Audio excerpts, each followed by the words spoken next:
একজন গার্মেন্টস শ্রমিক সহসায় ক্যামেরার সামনে আসতে চায় না তার চাকরি চলে যাবার ভয়ের কারণে। চলুন, আজকে তো 16ই ডিসেম্বর বন্ধ আছে, সেই গার্মেন্টস শ্রমিকের বাসায় গিয়ে তার কাছ থেকে ইন্টারভিউটা নেওয়ার চেষ্টা করি।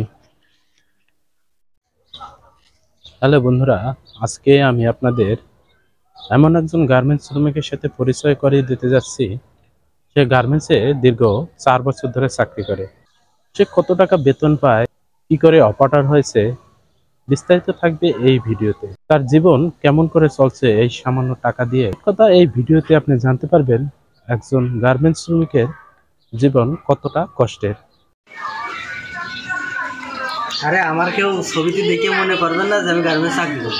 আপনার নাম কি? মোহাম্মদ রাসেল হোসেন। আপনি ঢাকা আসছেন কতদিন? আজ 4 বছর।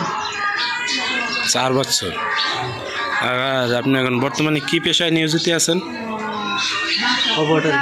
Operator, garments sector. জি।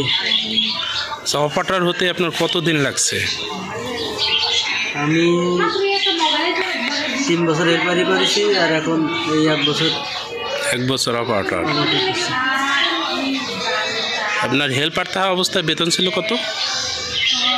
হেল্পার থাকা অবস্থায় আগে ছিল 6,000, চাকরি করি আমি 6,200।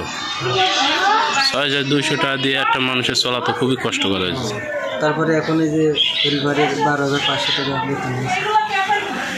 আর আপনি বর্তমানে এখন অপারেটর। জি, অপারেটরে আপনার কত টাকা বেতন আছে? 13,550। 13,550। আপনার ফ্যামিলিতে কতজন সদস্য? ফ্যামিলিতে টোটালে আমাদের 4 জন। 4 জন। 13,500 টাকা দিয়ে 4 জন মানুষের চলা তো খুবই মুশকিল বর্তমান বাজার দর হিসাবে। চলে না ভাই, আরও দিনে আমরা গার্মেন্টস শ্রমিকরা দেশের অর্থনীতি ধরে রাখি, অথচ আমাদের ফ্যামিলি চলে না।